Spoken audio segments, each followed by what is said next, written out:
بسم الله السلام عليكم ورحمة الله وبركاته كسو دوادا موقال عصب أنو كاقعد دونو إمامكي وينا إمام الشافعي رحمة الله عليه رحمة واسعة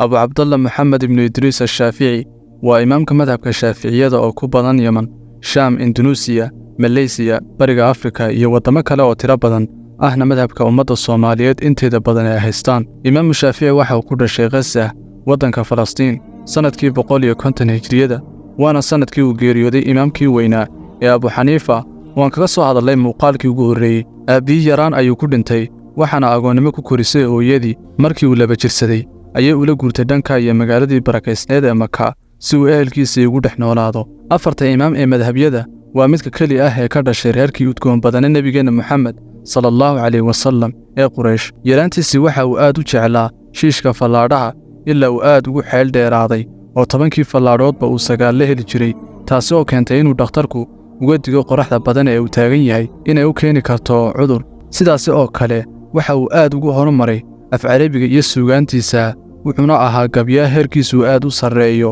gabayadiisa iyo hadaladiisaba waa la dalishadaa oo waxay tusaale u yihiin af Carabiga quman kadib waxa uu ku mashquulay barashada fiqiga ilaa uu sayid ugu noqday faciisa oo dhan isaga oo yar ayuu waxbarashada bilaabay sidii caadada ahaydna isaga oo aad u da'yar oo 7 jir ah ayaa uu qaybay ama xifdiyay quraanka waxa uu Maka aqoonta kaga qaatay muftigii Muslim ibn Khalid as-Sinji iyo Sufyaan ibn Uyayna Fudayl ibn Iyad iyo culimo kale dhanka aqoonta xadiiska waxa uu dhowr 10 jir ku xifdiyay diiwaanka xadiisyada xilligaasi ugu weynaa ee Muwatta una qoray Imaam Maalik ka hor intii uu ku soo biirin ardaydii wax ka baranaysay imaamka oo fadhigiisu ahaa Madiina alla waxa uu ku galadaystay xifdi aad u heer sareeya oo waxa uu eegaba xifdinayo isagoo 15 jir ah ayuu sheekhiisii u ogolaaday inuu fatwoodo kadib markii uu arkay heerka aqoontiisa iyo aqligiisu ay gaarsiisan yihiin reerkiisu aad ayay danyar u ahaayeen hooyadiina mayna awoodin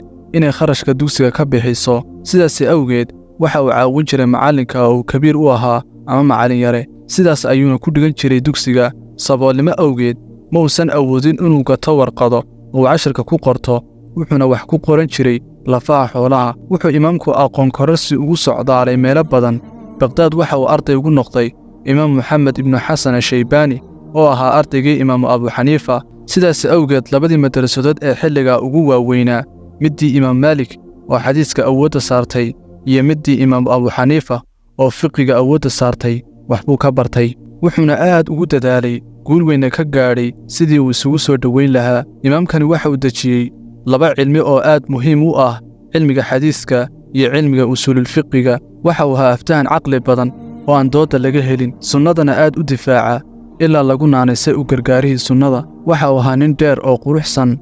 aadna dadka u wanaajiya dhaxalkii uu ka tagay waxaa ka mid ah kitaabka madhabku ku dhisan yahay ee al-um iyo ar-risaala oo ku unkay labada cilmi aan tilmaanay iyo kutub kale inkastoo muxaddis uu ahaa waxa uu kaga sii caansanaa haddana faqiihnimada oo uu xoogga saaray dadkii wax ka qaatayna waxaa ka mid ahaa Imaam Ahmad ibn Hanbal oo isaguna macallin ugu ahaa dhanka xadiiska aqoontana ay isweydaarsan jireen Imaam Shaafici noloshiisa inteedii dambe wuxuu ku dhamaystay Masar halka ay ku raaceen arday badan oo raaxsana madaahibtii kale sanadkii 204 ayuu geeriyooday isagoo 50 jir ah wuxuuna ku aasan yahay magaalada Qaahira ee dalka Masar Allah u naxariistay imaamka wanaagii ummadda u sameeyayna ka abaal mariyo